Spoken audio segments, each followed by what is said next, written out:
I wasn't sure what I was signing up for. Was it going to be another after-school program, a Saturday school, what?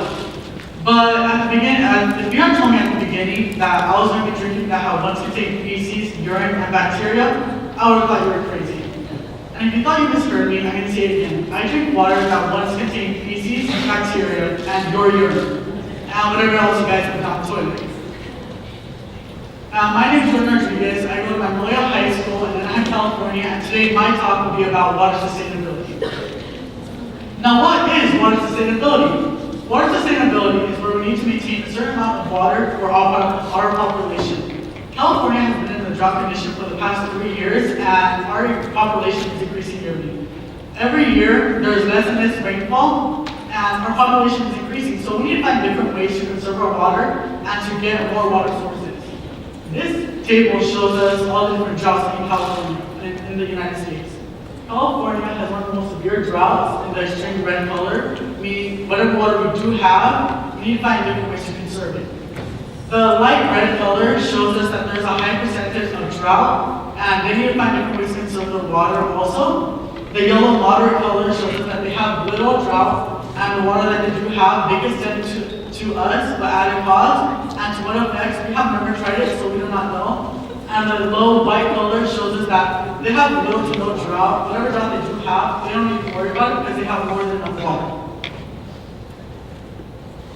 So, we live in the Orange County Water District, and this is on top of a large groundwater basin. The groundwater basin works by having all of this water filtered beneath the ground. The soil and the grass and anything else, all the sediments, it acts as a natural filter, so it cleans all the water and while it's going down into the basin. And we live in the Orange County Water District, and if Anaheim goes any more to the right, we will not have access to this water source. We get 70% of our water from this source, and the remaining 30% is taken out of the Colorado River aqueduct. These cities do not have access to the groundwater reservoir because they're outside the district. So they have to rely 100% on the water from the Colorado River aqueduct. So how does an aqueduct work? An aqueduct works by having a tube going from the main source into the tube and putting down under pressure, so whatever is going down that tube must come right back up. So that way it can be taken to the source that we need it. These are the 4 major aqueducts in California. There's the State Water Project, which is the orange line, which is built in the 1960s. The Central Valley Project, which is built in the 1930s. The California Aqueduct, and then the LA Aqueduct, which was built in 1913. This is the green line, and the Colorado River Aqueduct, where we get 30% of our water. This was built in the 1930s. Now, what is a watershed? A watershed is a point defined by high points and low points. So a high point, for example, would be a high mountain or a high hill that has water on top of it. Then it can be filtered down into streams, lakes, or rivers, and collected either into the ocean or the groundwater reservoir. We needed the groundwater reservoir because that's water that we can take out of that we can treat and use for our own purposes. If we get it from the ocean, we can't use it. We can only use it once it's gone through a certain process. Now, in the Saturday camp that I went to the program, we built a mini water desalination plant, and it looked sort of like this. We had a heat source and contaminated water, so for example, we used seawater. We wouldn't normally be able to drink that from the ocean. And then once we started heating it up and built the chambers, it was very amazing because all that heat made all the water start to evaporate and collect at the top of the dome. And then once it started collecting at the top of the dome, once there was enough water, it would start going down the walls and into the coolant drain. Once it did that, all the water that we had steamed out of the infected water, we were able to drink it to no harm to our body because it was normal and it was safe. And these are water desalination plants on a larger scale. The one on the left shows us that this is a fully operational water desalination plant in Europe, and they're getting millions of gallons of water a day from the ocean. And they're using that water for all their uses. The bottom right corner shows us the water desalination plant in the United States that is being built currently in Carlsbad, and that one's hopefully to be done by 2016. So that could go to another source to get our water.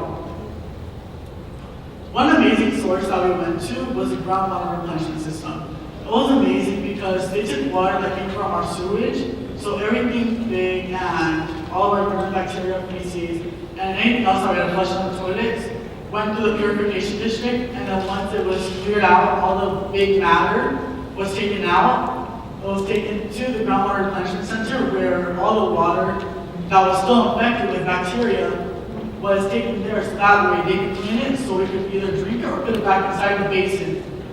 So when we did this, it went through 3 processes. One was microfiltration, 2, reverse osmosis, and the third one was a mix of hydrogen peroxide with UV ray lights. It was amazing because when we were looking at it, when it first started, the water was murky, brown, gray, yellow, all the nasty colors. And when we went through the second process, it was a muted color, and the third and final process, it was clear. At first, I was very nervous to drink it because I wasn't sure. Was I going to get sick? Was I going to vomit? This was water that contained your feces, and your feces. I wasn't sure it was going to get sick. It had your urine, your bacteria, and whatever you flushed down the toilet. But in the end, I learned that it was very safe, but only through a certain process. Microfiltration, reverse osmosis, and hydrogen peroxide with UV ray lights. It was very safe, and when we drank it, we had no harms to us. Smaller scales where you guys could save water is simple. Put a bucket outside when it rains. You guys can collect water and purify it with chlorine. So you guys can drink it for any of your purposes. Another one is a gray water drip. So you would connect the pipes to a gray water drip or tube, and all you need is biodegradable soap. And you can use that water to either water your plants, to wash your dishes, to clean anything, and it'd be perfectly safe.